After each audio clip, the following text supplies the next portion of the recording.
네, 고맙습니다. 우선 오늘 이 자리에 초대해 주신 김성수 의원님 또 다른 의원님께 감사드리고요.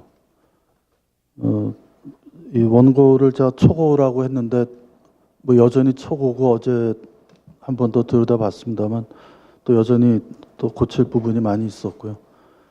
그래서 계속 이 문제를 들여다볼 수 있게 또 해주셔서 또 감사드립니다.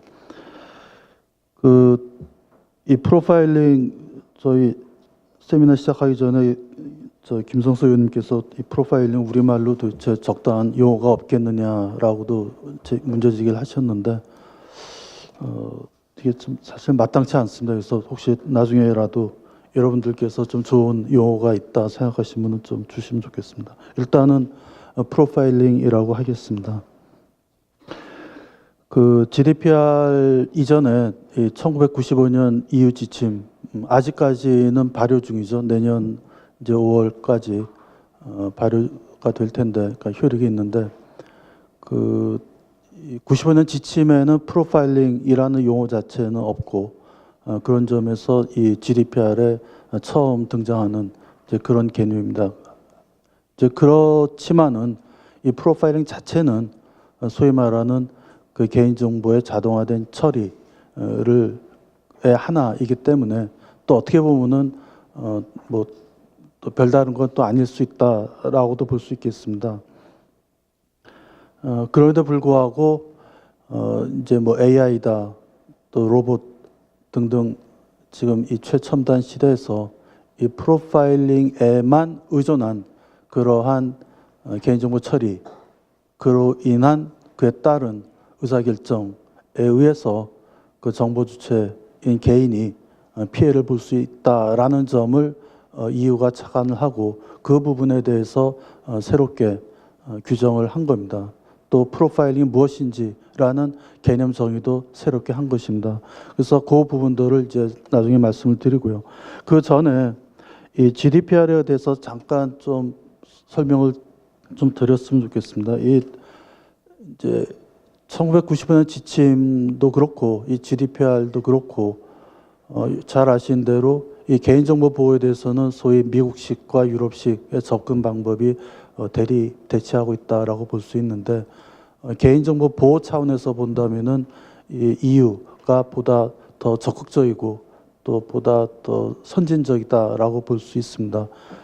그럼에도 불구하고 이 개인정보 보호라는 것은 EU에서는 인권의 하나로 보고 있는데 그 인권은 여러분 잘 아신 대로 표현의 자유, 표현의 권리도 있고 알 권리도 있고 여러 가지 권리가 있습니다. 그러니까 그러한 권리, 기본권 중에 하나이지 이 개인정보 보호가 절대적인 권리는 아니다. EU에서도 마찬가지입니다. 그리고 두 번째는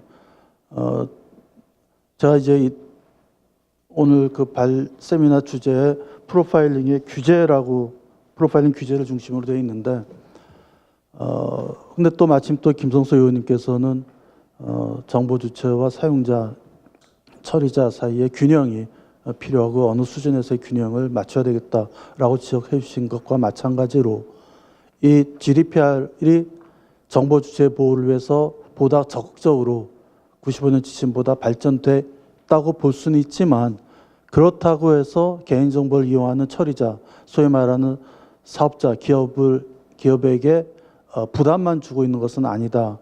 그래서 이 GDPR도 그 정보 주체와 우리식의 개인정보 처리자, EU에서는 컨트롤러라고 하는데 그 사이에 균형을 이루고자 했고요. 그리고 여기서 간과하지 말 부분은 우리가 지금 빅데이터 산업, 4차 산업혁명 등등 이야기를 하고 있는데 EU에서도 이 GDPR이 협상되고 채택되는 사이에 소위 디지털 싱글 마켓이라 해서 소위 디지털 단일 시장을 추구하는 그런 작업이 계속 이루어지고 있는 겁니다.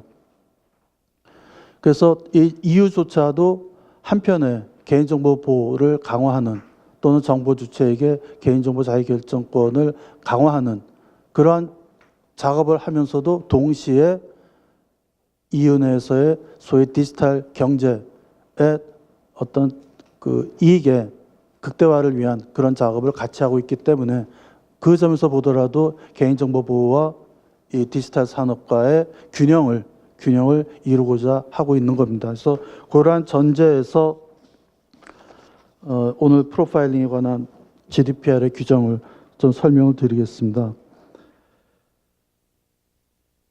일단 이 프로파일링 규정을 놓고 보면은 이 데이터 중심의 디지털 경제에서 개인정보를 처리하는 기업에게 큰 영향을 미칠 것입니다. 나중에 잠깐 설명을 드리겠습니다만 우리 기업도 이 GDPR의 프로파일링에 관한 규정에 적용을 받을 수가 있게 됩니다. GDPR의 감형 조치, 그리고 목적의 처리, 그리고 이 프로파일링 규정은 이 빅데이터 분석 기술을 활성화할 수 있는 법적 장치가 되는데, 이 GDPR은 프로파일링을 포함한 자동화된 처리에만 기초한 의사결정에 따라 정보 주체가 피해를 봐서는 안 된다라고 규정을 하고 있는 겁니다. 그래서 이러한 규정을 또 놓고 보면은 프로파일링을 제한한다라고도 볼 수 있는데, 그 내용을 우리가 정확하게 이해를 해야 될 겁니다. 조금 전에 말씀드린 대로 이 95년 지침도 프로파일링을 명시하지는 않았지만 프로파일링이 포함되는 그러한 개인정보의 자동화된 처리를 규정을 하고 있습니다.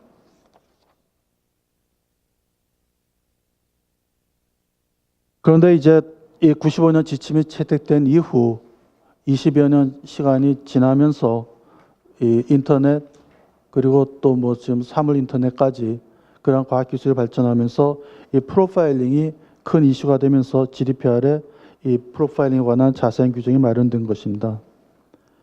그래서 GDPR은 프로파일링의 정의, 규정과 함께 프로파일링에 관련된 정보 주체의 권리, 그리고 컨트롤러의 의무를 규정을 합니다. 그래서 이를 권리와 의무는 프로파일링이 수행되는 경우에 그 처리에 보다 큰 투명성, 그리고 정보 주체에게 보다 큰 통제를 보장하려고 합니다. 그래서 95년 지침과 비교할 때 GDPR은 프로파일링을 별도로 정의하고 정보 주체의 명시적 동의에 따라 프로파일링을 포함한 자동화된 처리에만 기초한 결정에 따를 수 있게 하며, 민감 정보에 기초한 자동화된 의사결정을 엄격하게 예외적으로 허용하는 점에서 차이가 있습니다. 그 프로파일링 개념을 보겠습니다. 그 일반적으로 프로파일링은 개인 또는 개인 그룹에 관한 정보를 수집해서 그의 특성 또는 행태를 분석하고 그들을 일정한 범주 또는 그룹에 넣거나 그들의 일의 수행 능력, 관심 또는 가능한 행동에 관한 예측 또는 평가를 하는 것을 의미를 합니다. 그 프로파일링은 제가 원고에는 넣지 않았습니다만, 프로파일링은 프로파일을 개인에게 적용하는 것을 구성 요소로 하는 자동화된 개인정보 처리 기법이고, 여기서 프로파일은 특정 개인이 어느 범주에 속하는가를 특징 짓는 일련의 데이터입니다. 예컨대 어떤 자연인 A가 있다. 그의 성별, 남자냐 여자냐, 나이, 취미, 경제 상황 등에 관련된 데이터를 분석하면 여성이고 30대이고 요리가 취미이고 경제적으로는 중산층이다 라는 프로파일을 만드는 경우 이러한 작업을 프로파일링이라고 부를 수 있다는 겁니다. 그런데 이 프로파일링이 개인의 프로파일을 바탕으로 개인들을 특정 그룹으로 분할을 하는데, 이 과정에서 정보 주체가 그러한 작업이 이루어지는 것을 인식하지 못하는 경우가 많고, 그리고 결과 의도하지 않은 불합리한 차별이 발생할 수 있기 때문에 이 프로파일링을 포함한 자동화된 처리에만 기초한 의사결정에 대해서 이 GDPR이 규제를 하는 겁니다. 그 GDPR의 정의를 보면은 그 4조 4호에 있는데, GDPR은 프로파일링을 자연인과 관련된 일정한 개인적 측면을 평가하기 위해서 특히 그 자연인의 업무 능력, 경제 상황, 건강, 개인적 선호, 관심사, 신뢰도, 행동, 위치 또는 이동과 관련된 측면을 분석하거나 예측하기 위해서 개인정보를 사용하는 모든 형태의 자동화된 개인정보 처리라고 정의합니다.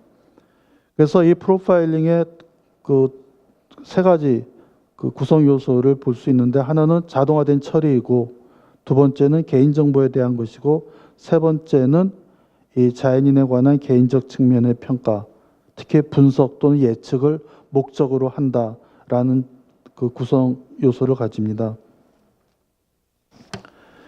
그 예를 들어 보면은 이 프로파일링은 세 가지로 나눌 수가 있는데, 예컨대 어느 웹사이트 방문자의 15%가 여성이고 전문직에 종사하고 그리고 20대 중반에서 30대 중반이다라는 분석적인 프로파일링이 있고, 또는 특정 대출 신청자가 그 대출을 상환하지 않을 위험성이 높다와 같이 평가적인 프로파일링이 있고, 또는 이 홍보는 스포츠에 관심 있는 30대 중반에서 40대 중반의 남성을 대상으로 한다와 같이 표적적인 그런 프로파일링이 있는 것입니다.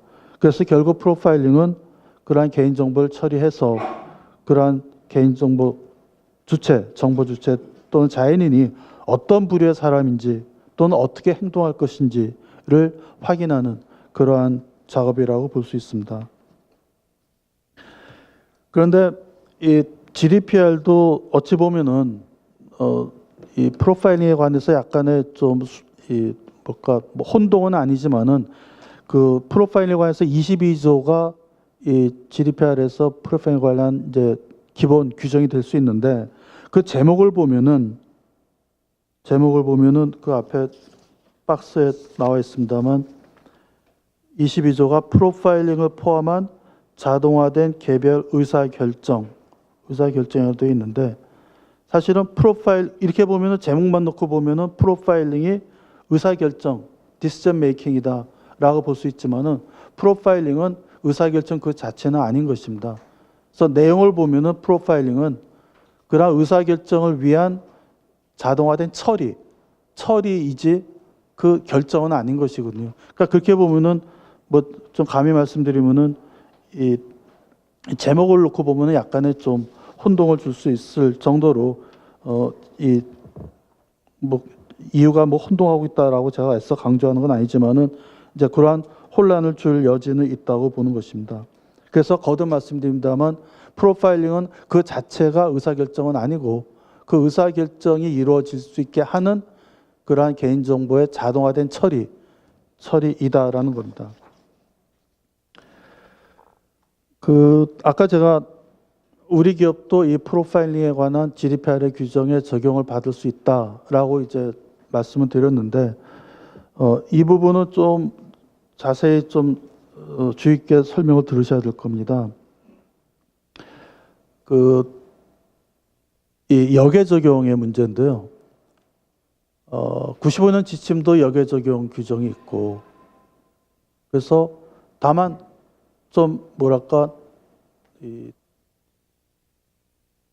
적정한이랄까요? 그러니까 영어로 하면 모디스트 이제 그런 역외 규정인데, 예컨대 한국에 있는 우리 기업이 EU 내의 소비자에게 서비스를 제공하거나 물건을 판다라고 하면은 그러한 우리 기업은 EU 영내에 있지 않지만 역외 적용이 되어서 EU 지침에 90번 지침에 적용을 받는다라는 겁니다. 근데 이거는 이제 국제법적으로 봤을 때 큰 무리는 없는 겁니다.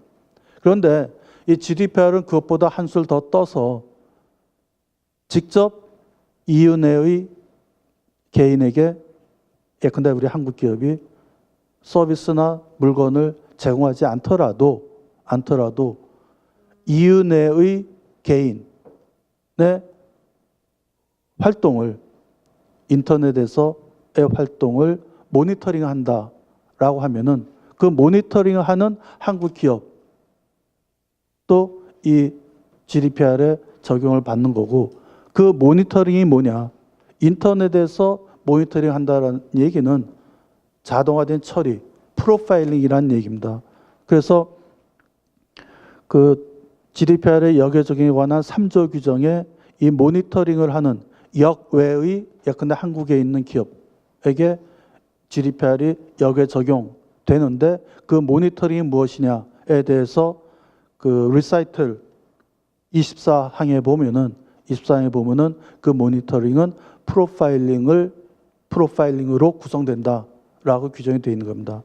그래서 한국에 있는 기업이 EU에 있는 개인을 대상으로 프로파일링을 하게 되면은 그것이 결국 그런 한국 기업도 이 GDPR의 적용을 받게 된다는 거고요. 그럼 여기서 도대체 모니터링이 도대체 뭐냐? 그거는 제가 마지막에 말씀드리겠습니다만 또 여기 마침 보니까 그 방통위 위원장님 인사 말씀에 그 언급되어 있는 우리 8페이지에 온라인 맞춤형 광고 개인정보 보호 가이드라인에서 대상으로 하고 있는 그러한 내용이 여기서 말하는 모니터링에 가깝지 않은가 그렇게 생각을 합니다. 자, 그러면 이 프로파일링에 대해서 이 GDPR은 어떻게 규정이 되느냐? 우선 기본적으로 프로파일링은 자동화된 개인정보 처리다 라는 점에서 GDPR의 일반적인 적용을 받는 겁니다. 그리고 여기에 더해서 아까 말씀드린 대로 프로파일링에 관한 정의 규정이 있고 또 이 프로파일링을 포함한 자동화된 처리에만 기초한 의사결정에 따르지 않을 권리와 같은 이 소위 프로파일링의 특별한 규정이 있는 겁니다. 그래서 이제 일반적인 그 개인정보 처리에 관한 이제 규정을 보면은 그 처리의 적법성이 필요한 거고요. 예컨대 이제 정보처의 동의를 받아야 된다. 그 동의를 받는다면 GDPR에서 규정하고 있는 그러한 동의의 요건을 갖춰야 된다라는 얘기고요.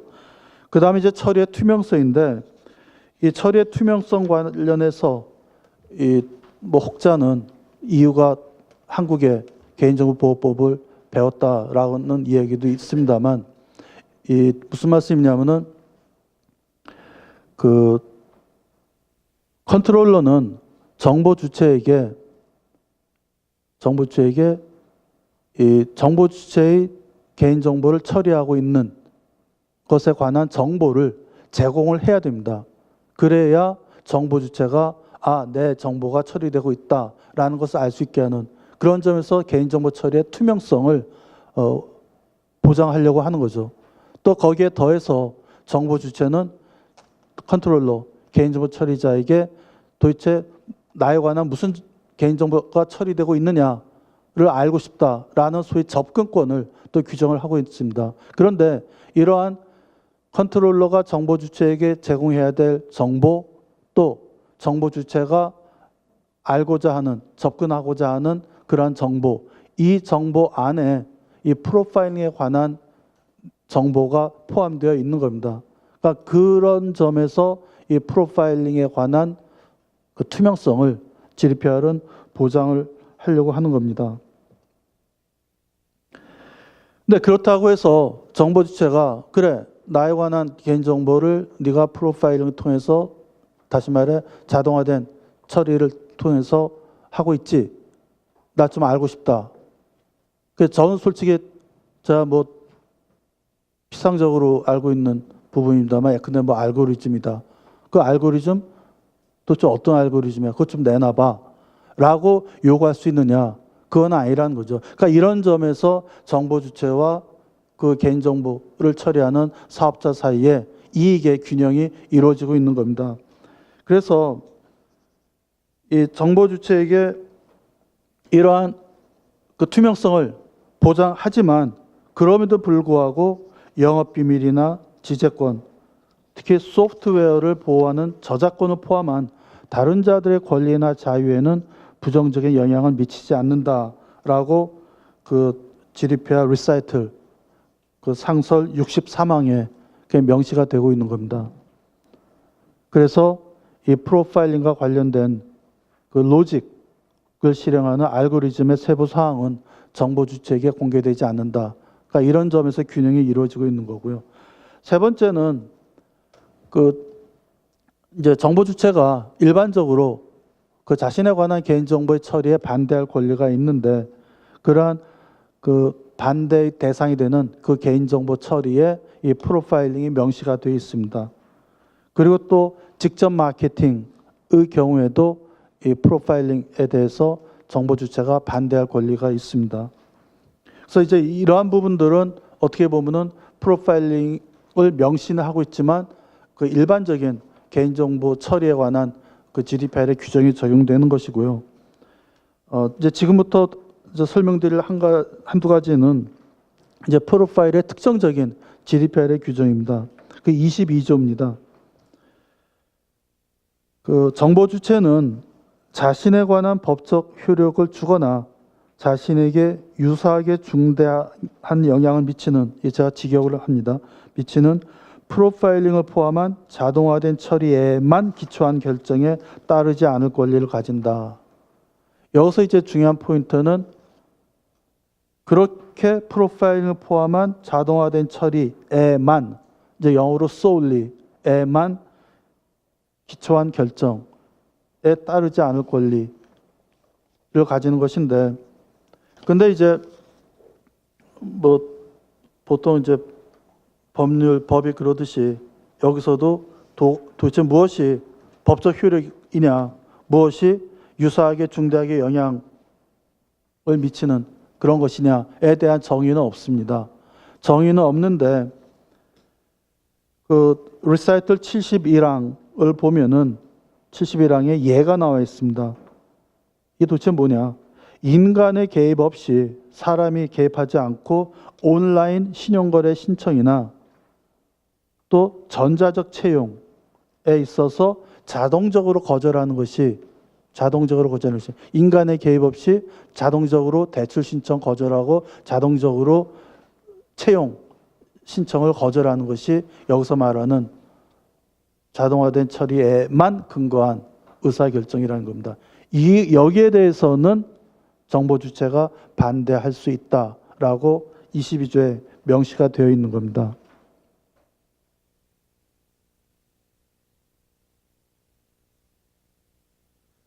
이제 이러한 원칙에 대해서 그럼에도 불구하고 세 가지 경우에는 이러한 프로파일링을 포함한 자동화된 처리에만 근거한 의사결정도 정보 주체가 따라할 수밖에 없는 그런 세 가지 경우가 규정이 되어 있습니다. 첫 번째가 정보 주체와 컨트롤러 사이에 계약을 체결하거나 이행하기 위해 필요한 경우. 이거는 정보 주체가 그 컨트롤러와 계약을 체결했기 때문에 그 계약 체결 이행 관련해서는 그 계약의 당사자인 정보 주체도 이 프로파일링을 포함한 자동화된 처리에만 기초한 결정을 따르게 한 겁니다. 두 번째는 그 EU 또는 회원국 법이 허용하는 경우입니다.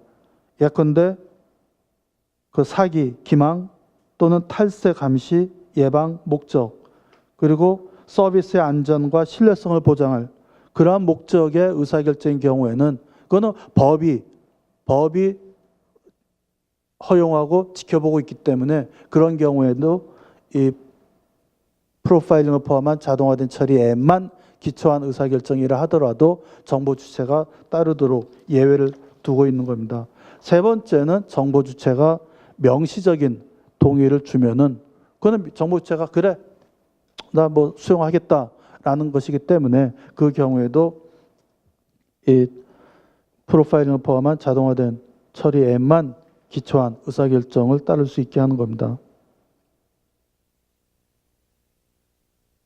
하지만 그 법에 의한 경우 말고 세 가지 중에 계약에 근거한 경우, 그 다음에 정부처의 명시적인 동의가 주어진 경우, 이 두 가지 경우에 허용이 되지만 그럼에도 불구하고 예컨대 정보 주체는 컨트롤러, 야, 그래도 네가 직접 네 머리로, 네 손으로 한번 판단해봐라 라는 소위 휴먼 인터벤션, 인적 개입을 요구할 권리를 또 주고 있는 겁니다. 그러니까 이런 점에서 또 보면은 나름으로 서로 균형 견제가 이루어지고 있다고 볼 수 있는 겁니다. 그 다음에 이제 개인정보 보호 영향 평가인데요. 이 개인정보 보호 영향 평가가 GDPR의 상당히 중요한 이제 제도적 장치입니다. 우리 개인정보보호법도 이 영향 평가가 있는데 우리 개인정보보호법의 영향평가는 반쪽짜리입니다. 그러니까 뭐냐면은 공공기관의 경우는 의무적으로 해야 되지만 민간 부문, 우리 개인 사업자, 기업들, 민간 부문의 경우에는 적극 노력하면 됩니다. 뭐 로비를 받았는지 아니면은 민간 부문의 개인정보 처리를 활성화하려고 했는지 모르지만, 하지만 GDPR의 경우는 그러한 구별 없이 개인정보 처리를 했을 때 처리의 성격, 범위, 맥락, 목적을 고려했을 때 그 정보 주체에게 권리나 자유에 있어 중대한 위험이 초래할 것 같은지, 그럴 경우에는 영향평가를 수행하도록 요구를 하고 있는 겁니다. 그런데 이러한 개인정보 영향평가가 요구되는 경우가 이 프로파일링이 수반되는 그러한 경우라는 것입니다. 그 다음에 이제 아동과 프로파일링인데요. 이 아동은 뭐 우리도 마찬가지입니다만 아동은 아무래도 그 연령이 낮다 보니 그 성인만큼의 이 개인정보 처리로부터 나오는 위험에 대한 판단 그 능력이 떨어지기 때문에 이제 특별한 보호를 받도록 되어 있는 것이고요. 그러니까 그런 점에서 그 GDPR 상설 38항을 보면은 특히 컨트롤러는 아동에게 법적 효과 또는 이와 유사하게 중대한 영향을 주는 프로파일링을 포함한 자동화된 처리에만 기초한 결정할 수 없다라고 되어 있는데, 솔직히 이 부분은 지금 이 아동의 프로파일링 부분은 좀 저도 좀 들여다봤는데 이후에서도 이게 좀 명확하지는 않은 것 같습니다. 이게 명확하지는 않은 것 같고요. 이거는 좀 더 검토를 해봐야 되는데, 하여튼 이 아동의 경우에 프로파일링에 대해서는 좀 뭔가 좀 특별한 것을 해야 된다라는 그런 인식은 있는 것 같은데 법적으로 GDPR의 명시적인 규정으로는 좀 명확하지는 않습니다. 그 다음에 이제 민감 정보의 프로파일링은, 이 민감 정보는 그 정보 주체의 명시적인 동의가 있거나 또 이유나 회원국 법에 근거하는 경우에는 이 프로파일링이 허용이 되고요. 그 다음에 이제 거의 끝나갑니다. 이 벌칙은 가장 높은 벌칙입니다. 2천만 유로 이하, 그리고 사업체인 경우에는 2천만 유로와 그 전년도 전 세계 연간 총 매출액의 4% 이하 중 높은 것을 벌칙으로 하는데, 근데 이제 얼마 전에 영국의 그 ICO에서 그 ICO 우리식으로 하면은 뭐 개인정보위원장인가요? 이제 그분이 며칠 전에 띄운 블로그를 보면은 이건 맥시멈이지 현실적으로는 이렇게 2천만 유로 4%까지는 그러한 벌칙이 내려지지는 않을 것이다. 뭐 그런 얘기를 했습니다. 이제 결론입니다. 이 결론은 일단 기본적으로 우리 개인정보법 등을 보면은 이 프로파일링을 명시적으로 규정하는 그런 규정을 두고 있지는 않습니다.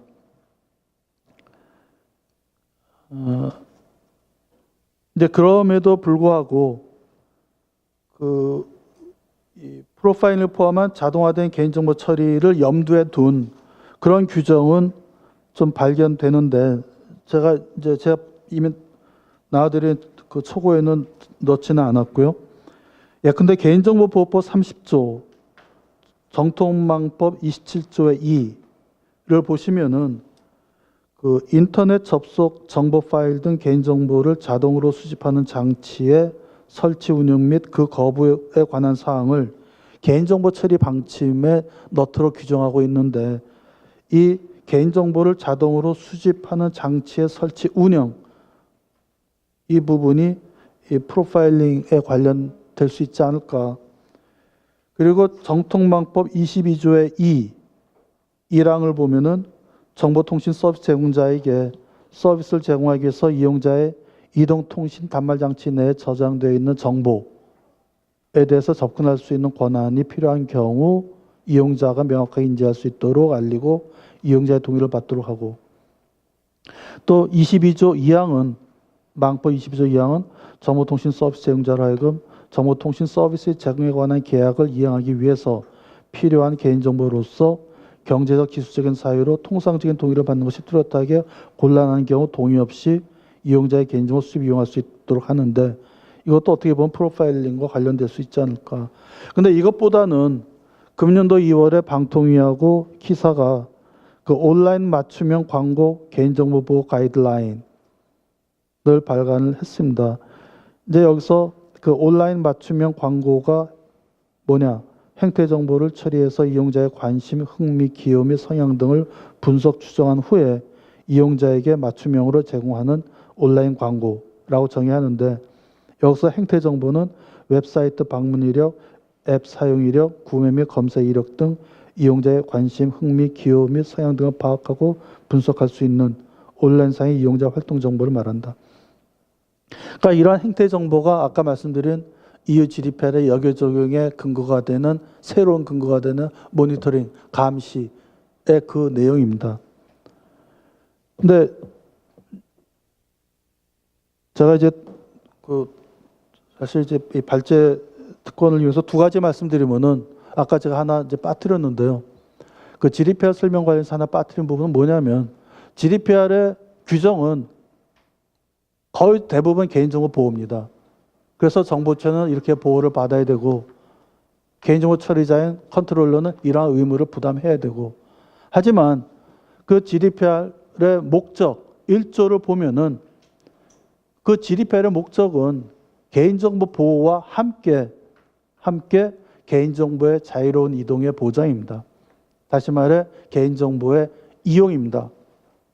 근데 우리 법은 수십 번인지 하여튼 10번 넘어 수십 번이라 할까요? 그렇게 많이 개정이 됐고, 우리 개인정보보호법 목적도 개정이 됐습니다. 3년 만에. 그런데 여전히 우리 개인정보보호법은 개인정보 보호만 하려고 합니다. 그러니까 이 개인정보보호법의 목적 자체가 오로지 한 방향만 가 있기 때문에, 목적으로 봤을 때 한 방향만 가 있기 때문에 이 개인정보보호법 갖고 뭐 디지털 무슨 뭐 빅데이터 뭐 안 된다 라는 소리가 나올 여지는 있는 겁니다. 그다음 두 번째는 이 지금 방금 전에 제가 그 온라인 맞춤형 광고 개인정보 보호 가이드라인, 이 우리나라 가이드라인의 문제가 뭐냐면요, 제가 감히 말씀드리면은, 제가 어제 다시 한번 봤는데요, 이 가이드라인. 도대체가 이 가이드라인에 나와 있는 내용 하나하나에 근거가 되는 개인정보보호법이나 망법의 규정이 언급이 안 돼 있는 겁니다. 그렇다면 이거는 방통위든 키사든, 물론 그분들이 전문가이고 우리 정책 집행, 수립 집행자 전문가들이지만, 하지만 우리가 그 정보 주체나 그러한 우리 개인정보 처리자 입장에서 봤을 때는 어떻게 보면 소설 같은 이야기일 수도 있는 겁니다. 그렇다면 저는 이 자리 빌어서 감히 말씀드리면, 이러한 가이드라인이 필요한 건 필요하다 하더라도 그 가이드라인의 내용 규절마다 왜냐, 뭐에 근거한다, 개인정보법 몇 조에 의하면 이렇게 하게 돼 있으니, 그러면 이 상황에서 이 온라인 광고를 규제하려니 이 상황에서 이 규정에 따르면 이렇게 해야 될 것이다 라는 식으로 좀 이 가이드라인이 좀 만들어져야 정보 주체도 개인정보 처리자도 수긍하지 않을까, 그런 생각을 하고요. 어느 은행이 며칠 전 보니까는 아까 말씀드린 비대면 대출 심사에 로보틱 소프트웨어 시스템을 도입했다라고 크게 냈더라고요. 그래서 이제 이렇게 보면은 이제 이 AI가 정말 우리 사회에 이제 막 이제 들어오고 있는 겁니다. 이제 이렇게 본다면은 이제 결론적으로 정보 주체와 개인정보 처리자 의식의 사이에 어느 누구도 그 상대 반대편을 위해서 희생할 수는 없는 거고요. 그러니까 정말 상생이 필요한 겁니다. 그 상생이 필요하다는 얘기는 정보 주체도 보호를 받으면서 또 한편 그 개인정보를 처리하는 사업자들도 또 보호를 받을 수 있는 그러한 접근이 필요하지 않는가. 이제 그렇게 봤을 때 특히 프로파일링을 포함해서 이 GDPR이 어느 정도 그런 앞장서서 나가고 있기 때문에 이제 우리가 좀 GDPR에서 좀 공부할 부분이 있지 않을까. 뭐 다 따라야 된다는 건 아니지만 좀 시시비를 가려서 우리가 좀 받아들일 건 받아들이고 해야 되지 않을까 생각을 합니다. 고맙습니다.